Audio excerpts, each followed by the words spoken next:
Welcome back. Telugu రాష్ట్రాల్లో మహాశివరాత్రి వేడుకలు ఘనంగా జరుగుతున్నాయి. మహాశివరాత్రి నేపథ్యంలో తెలుగు రాష్ట్రాల్లోని శైవ క్షేత్రాలు శివనామ స్మరణలతో మార్మోగుతున్నాయి. స్వామివారిని దర్శించుకునేందుకు వేకువజామున నుంచే భక్తులంతా కూడా ఆలయాలకు పోటెత్తుతున్నారు. శ్రీకాళహస్తి, శ్రీశైలం, వేములవాడ, కీసర తదితర ఆలయాలకు భక్తులైతే భారీగా తరలివచ్చారు. ఇక మనకు దీనికి సంబంధించి మాట్లాడడానికి శివరాత్రికి సంబంధించి మాట్లాడడానికి మనతో పాటు ప్రముఖ పండితులు సుబ్రహ్మణ్య స్వామి, అదేవిధంగా సుధీర్ శర్మ ఇద్దరు కూడా మనతో పాటు లైవ్లో సిద్ధంగా ఉన్నారు. ముందుగా అందరికీ శివరాత్రి శుభాకాంక్షలు పండితులు గారు, గురువు గారు. ఓకే, సో ముందుగా చెప్పండి, శివరాత్రి విశిష్టత ఏమిటి? అసలు శివరాత్రి ఏ విధంగా చేసుకోవాలంటారు? ముందుగా చెప్పాలి అంటే అందరికీ కూడా మహాశివరాత్రి, శివరాత్రి కాదు, మహాశివరాత్రి. మహాశివరాత్రి అన్నది ఎలా వచ్చింది? ముందుగా ప్రధానంగా అంటే శివరాత్రి అని మామూలుగా అందరూ చేసుకుంటూ ఉంటారు, అలా కాదు.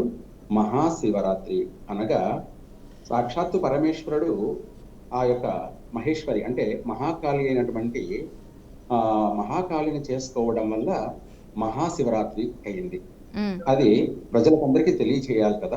మహాశివరాత్రి అనగా ఈ భూమి మీద ఎటువంటి జీవరాశి లేనప్పుడు జన్మించినటువంటి వాడే ప్రకృతి దంపతులు, అలాగే ఆది దంపతులు. ఆది అనగా ఈ భూమి మీద మొదటిగా జన్మించినటువంటి ఆ యొక్క శివ, అలాగే మహాకాళి.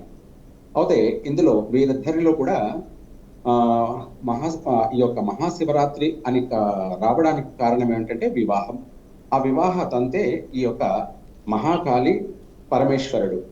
అయితే మహాశివుడు అని రావడానికి ముందు కూడా ఆయన బాలశివుడు మాత్రమే, అంటే మామూలు శివుడు. ఈ భూమి మీద జన్మించినటువంటి మహాకాళి ఆ యొక్క పరమేశ్వరుని చూసి తొలిచూపులోనే ఆయనను ఇష్టపడి వివాహం చేసుకోమని ఆయనను అడిగినప్పుడు ఆ యొక్క పరమేశ్వరుడు ఆ మహాకాళిని చూసి భయపడిపోయాడు. అంటే మహాకాళి, మహా అంటే భూమికి ఆకాశానికి మిన్నంటి ఉన్నటువంటి అత్యంత భయంకరమైనటువంటి రూపధారిణి, వేషధారిణి. అంటే ఆమె యొక్క రూపాన్ని చూడలేదు, అత్యంత భయంకరమైనటువంటి రూపం. కలలో కనిపించినా కానీ భయపడేటువంటి రూపం అన్నమాట. అంత భయంకరమైనటువంటి రూపాన్ని ఆమెను చూసి ఆయనే భయపడ్డాడు. శివుడు చూసి భయపడి, నేను వివాహం చేసుకోలేను, నీ యొక్క రూపాన్ని నేను చూడలేకున్నాను, తట్టుకోలేను, నేను వివాహం చేసుకోను అంటే ఆ మహాకాళికి కోపం వచ్చి ఆయనను ఎడమ కాళ్ళతో తన్ని కింద పడేసి మహాశూలం తీసుకొని ఆయనను సంహరించబోయినప్పుడు ఆయన భయపడిపోయి, ఆగు, నేను వివాహం చేసుకుంటాను, నన్ను వదిలిపెట్టు అని చెప్పి ఆ మహాకాళికి ఆ యొక్క పరమేశ్వరుడు చెప్పితే అప్పుడు వివాహం చేసుకుంటానన్నాడు. కాబట్టి ఆమె సంతోషించి ఆయనను చంపేటువంటి ఆమె ఆగిపోయి ఆయనను వివాహం చేసుకుంటావా అని అడిగింది. చేసుకుంటాను అని చెప్పి అన్నాడు. అయితే నాకు కొన్ని కోరికలు ఉన్నాయి, ఆ కోరికల్ని మీరు తీరుస్తానంటే నేను వివాహం చేసుకుంటాను అన్నాడు. అప్పుడు నీ కోరిక ఏమిటో చెప్పండి, తీరుస్తాను అని చెప్పి ఆ యొక్క మహాకాళి అనగానే పరమేశ్వరుడు నీ యొక్క రుద్ర నేత్రం, అంటే అప్పటికి శివుడికి 3 కన్నులు లేవన్నమాట, 2 కన్నులు మాత్రమే. ఆ యొక్క మహాకాళికి త్రినేత్రధారిణి. ఆ 3వ కన్ను నుదిటినున్నటువంటి ఆ 3వ కన్నుని ఆయన అడగగానే మొదటి కట్న కానుకల కింద ఆమె శరీర భాగంలో ఉన్నటువంటి త్రినేత్రాన్ని ఆ మహాకాళి తీసి పరమేశ్వరుడికి ఇచ్చినప్పుడు ఆ యొక్క కన్ను ఆయన ఎప్పుడైతే స్వీకరించాడో అప్పుడు త్రినేత్రుడు అప్పుడు ఆయన ఈ మహాకాళి కాస్త ఆమె మామూలు కాళి అయిపోయింది. అలాగే మామూలు శివుడు కాస్త మహారుద్రుడు. మనం ప్రతిదానికి మహా అంటాం కదా. మహా అంటే మహాశివరాత్రి రావడానికి కారణం ఇదంతా కూడాను. అలాగే అప్పుడు పరమేశ్వరుడు కాస్త, శివుడు కాస్త మహారుద్రుడైపోయాడు. అలాగే జటాజూటదారుడు, మహారుద్రుడు, ఇవన్నీ కూడా మనం లఘువుగా చెప్పుకుంటున్నాము. ప్రతి విషయం చెప్పడానికి మనకు సమయం సరిపోదు కాబట్టి. హ్మ్. అలాగే ఆ మహారుద్రుడు కాస్త ఆయన ఈ మహాకాళి మామూలు కాళి అయిపోయింది. భూమికి ఆకాశానికి మిన్నటువంటి భయంకరమైన రూపం, అత్యంత భయంకరమైనటువంటి వాడు మహారుద్రుడు అని అక్కడ మొదటిసారిగా ఆయనకు మహా అంటే చెప్పలేనంత గొప్పవాడు. భూమి మీద జన్మించినటువంటి మొట్టమొదటి స్త్రీ పురుషులు ఎవరైనా ఉన్నారు అంటే అది పార్వతీ పరమేశ్వరులు. అప్పుడు ఆయన ఆ వివాహ విషయంలో మనం చెప్పుకుంటున్నాం కదా. ఇప్పుడు వివాహం అనేది శివరాత్రి కళ్యాణము. అయితే ఆ యొక్క పరమేశ్వరుడు ఇంకా మిగతా కొన్ని కోరికలు ఉన్నాయి కదా.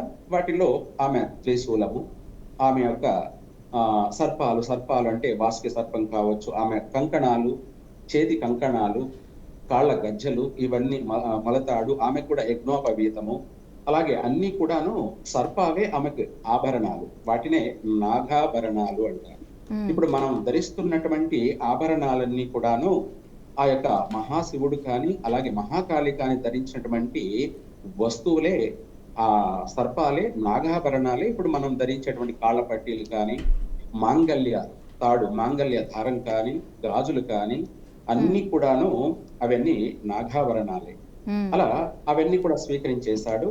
తర్వాత నెక్స్ట్ కోరిక ఏమిటి అంటే, నిన్ను ఈ రూపంలో వివాహం చేసుకోలేను, నువ్వు ఒక అందమైనటువంటి సుందరిగా జన్మించినట్లయితే నేను వివాహం చేసుకుంటాను అని చెప్పి ఆయన చెప్పడంతో ఆ తర్వాత ఆమె అక్కడ అంతరార్థమైపోయి తదుపరి మళ్ళీ జన్మలో దక్షునికి కూతురిగా జన్మించిందనమాట.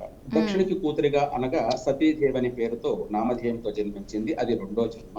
హ్మ్. అలాగే దక్షుని కూతురు కాబట్టి దాక్షాయిని అనే ఒక నామకరణంతో తండ్రికి ఇష్టమైన కూతురు కాబట్టి, అంటే ఆయనకు అందరూ కూతుర్లు ఎంతో మంది ఉన్నారు.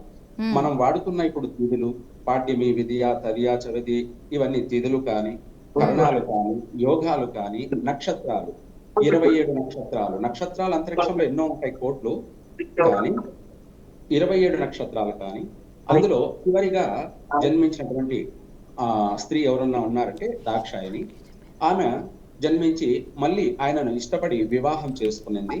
అక్కడ దక్షుడు ఒప్పుకోకపోవడం వల్ల అక్కడ మళ్ళీ ఆమె సతీ సగమనం జరగాల్సి వచ్చింది. అంటే దక్ష యజ్ఞంలో ఆమె ఆత్మార్పణం చేసుకోవాల్సి వచ్చింది.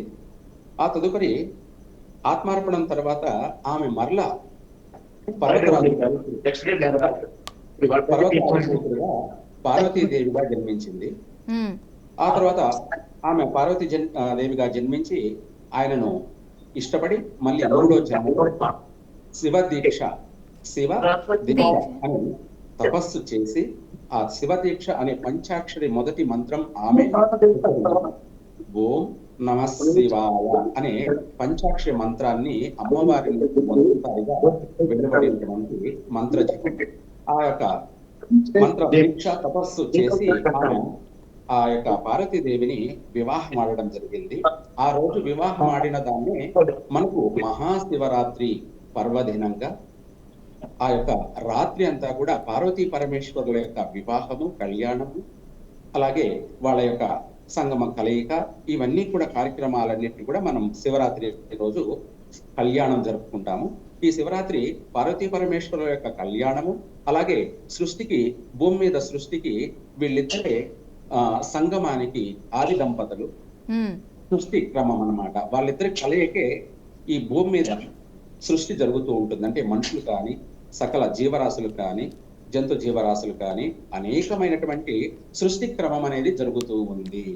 అలా ఆ విధంగా మహాశివరాత్రి అన్నది ప్రారంభమై మనం ప్రతి సంవత్సరం కూడా సంవత్సరానికి ఒక రోజు ఆ యొక్క పార్వతీ పరమేశ్వరుల యొక్క కళ్యాణం చేసుకుంటూ మహాశివరాత్రి రోజున జాగారం చేయడం, ఆ పార్వతీ పరమేశ్వరుల యొక్క కళ్యాణము, అలాగే వాళ్ళ యొక్క కలయిక మనకు ఆ రాత్రి అంతా కూడా జాగారం కాబట్టి శివరాత్రి రోజు అందరూ కూడా భక్తి శ్రద్ధలతో, ప్రేమతో అందరూ కూడా సంపూర్ణంగా చల్లనీళ్లతో స్నానం ఆచరించి, అలాగే ఈ చల్లనీళ్లతో స్నానం ఆచరించడం కూడా ప్రతి ఒక్కరు ఏం చెయ్యాలంటే ప్రతిరోజు ప్రతి నిత్యము ఎవరి ఇష్టం వచ్చినట్టు వాళ్ళ కార్యక్రమాలు చేసుకుంటూ ఉంటారు కాబట్టి వాళ్ళ తల స్నానం కూడా ఆవు పాలతో, గో యొక్క నుంచి వచ్చినటువంటి, అంటే మామూలుగా బర్రె పాలు అలా కాకుండా గోపాలు తీసుకొని పచ్చి పాలు కాంచకుండా శివరాత్రి రోజు సూర్యోదయం ముందే ఆ పచ్చి పాలతోటి స్నానం చేసుకొని తర్వాత చన్నీళ్ళ స్నానం చేసి ఆ రోజంతా కూడా వాళ్ళు అంటే భోంచేయకుండా పాలను మాత్రమే స్వీకరిస్తూ, నీళ్లు పాలను మాత్రమే స్వీకరిస్తూ ఈ యొక్క పంచాక్షరి మంత్రాన్ని జపిస్తూ ఓం నమః శివాయ అని పంచాక్షరి మంత్రాన్ని జపించడం అంటే సాక్షాత్తు అమ్మవారే ఈ మంత్రాన్ని పఠించింది కాబట్టి అందుకనేసి సకల జనులంతా కూడా ఈ మంత్రాన్ని ఆ శివరాత్రి రోజు 24 గంటలంటే సూర్యోదయం నుంచి మరుసటి రోజు సూర్యోదయం వరకు కూడా పంచాక్షరి మంత్రాన్ని పఠిస్తూ అలాగే ఉదకాన్ని అనగా ముందుగా నీటిని స్వీకరించేటప్పుడు ఓం శివాయ స్వాహ, ఓం శాంతాయ స్వాహ, ఓం శంకరాయ స్వాహ అనే ఈ 3 మంత్రాలతోటి ఆ ఉదకాన్ని స్వీకరించడం వల్ల దేహమే కాకుండా గర్భం కూడా శుభ్రత అవుతుంది. మనం పఠించేటువంటి ఆ శివ పంచాక్షరి పవిత్రంగా వాయువేగమున సుబ్రహ్మణ్య స్వామి గారు పరమేశ్వరుడికి వాయులింగేశ్వరుడికి చేరుతుంది కాబట్టి ఆ యొక్క శివానుగ్రహం అనేది కలుగుతుంది. కానీ ఈ 24 గంటల సూర్యోదయం నుంచి స్వామి గారు మనతో పాటు వరకు కూడా నిద్ర పోకూడదు. సుబ్రహ్మణ్య స్వామి గారు మనతో పాటు సుధీర్ శర్మ గారు కూడా ఉన్నారు, వారితో కూడా మనం మాట్లాడదాము.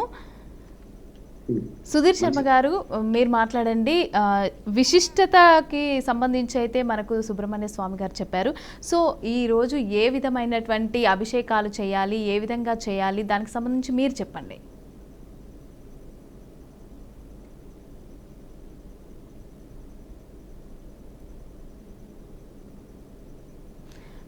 మీ వాయిస్ మ్యూట్లో ఉన్నట్టుందండి.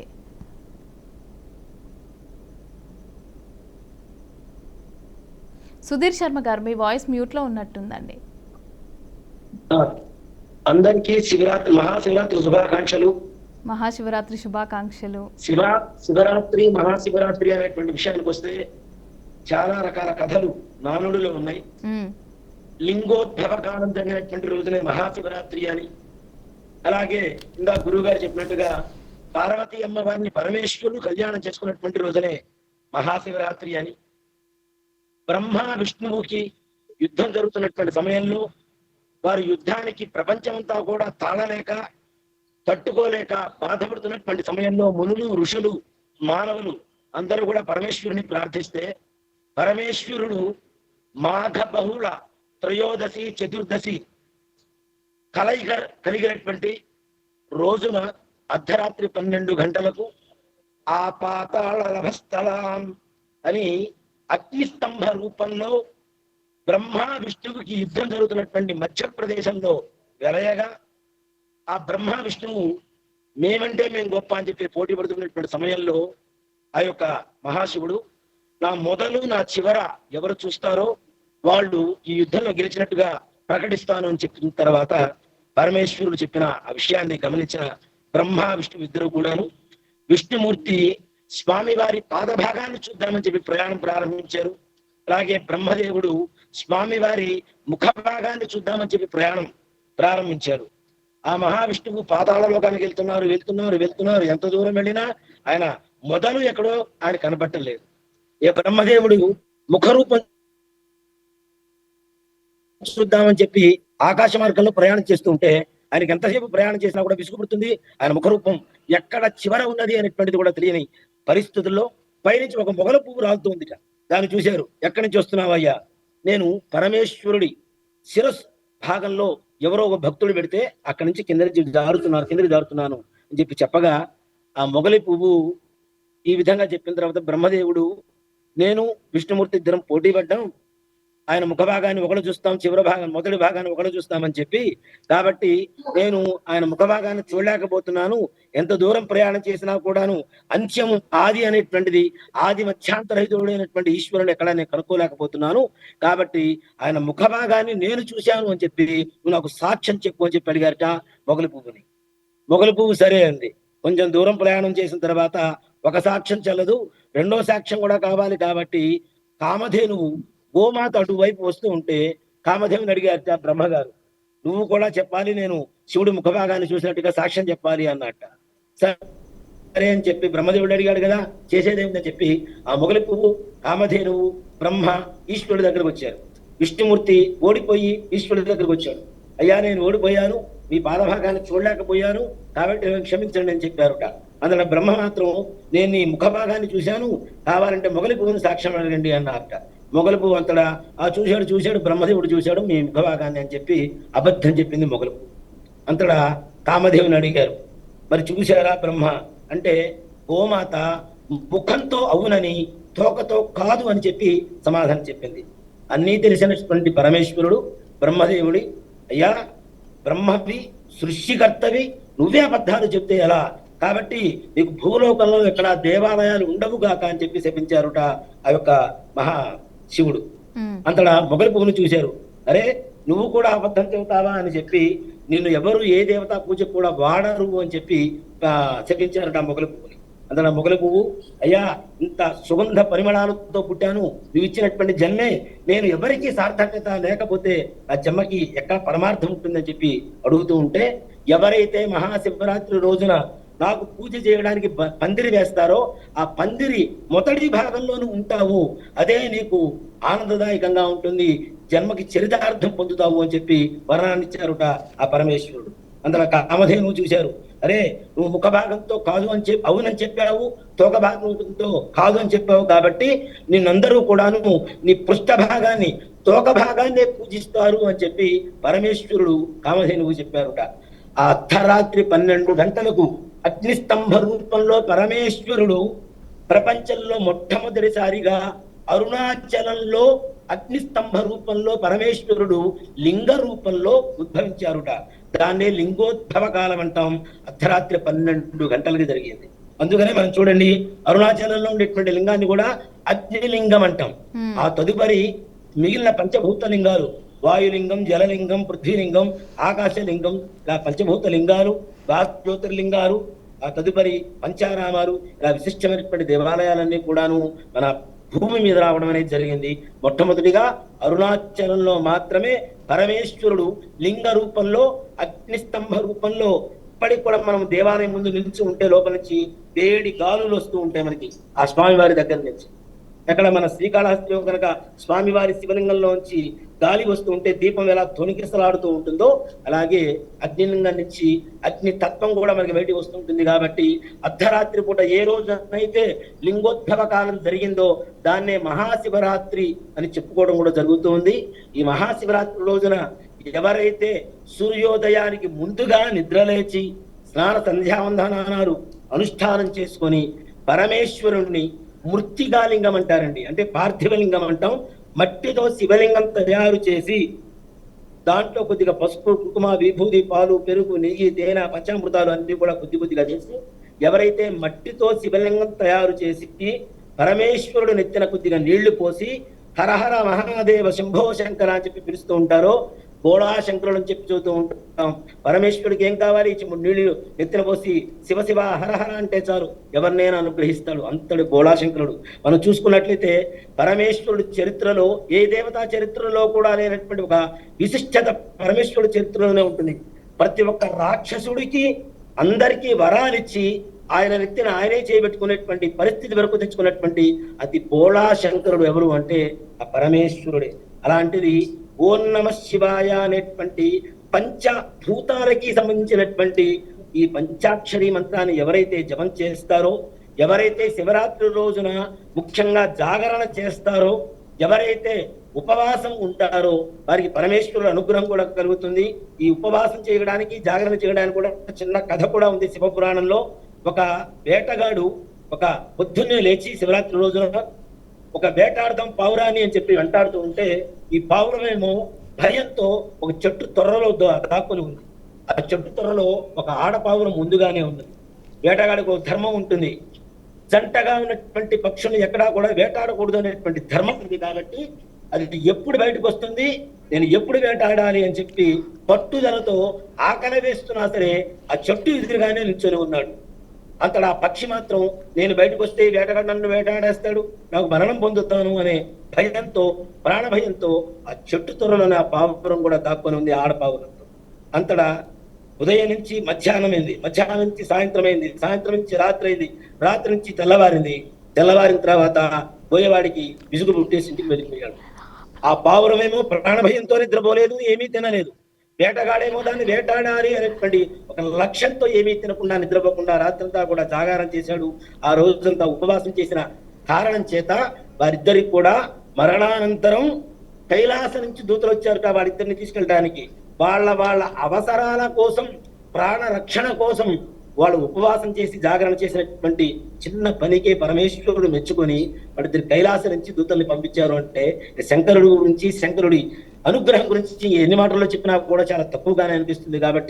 కాబట్టి మనం ఈ యొక్క మహాశివరాత్రి రోజున 4 సమయాలు, ఉదయం, మధ్యాహ్నం, సాయంత్రం, అర్ధరాత్రి 12 గంటలకి శివాభిషేకం కానీ, శివనామస్మరణ కానీ, అలాగే శివ దర్శనం కానీ, పరమేశ్వరుడికి ఏం కావాలంటే నీళ్లు పోస్తే చాలు, ఒక మారేడు దళం ఇస్తే చాలు, త్రిదళం. థ్యాంక్ యూ అండి సుబ్రహ్మణ్య స్వామి గారు, అదేవిధంగా సుధీర్ శర్మ గారు మాతో పాటు లైవ్లో జాయిన్ అయ్యి మాకు శివరాత్రి, మహాశివరాత్రి గురించి, మహావిశిష్టత గురించి చెప్పినందుకు థ్యాంక్ యూ సో మచ్. మా ప్రజలకు తెలియజేసినందుకు థ్యాంక్ యూ అండి, లైవ్లో జాయిన్ అయినందుకు. ఇది బులెటిన్ అప్డేట్స్. చూస్తూనే ఉండండి BRK న్యూస్.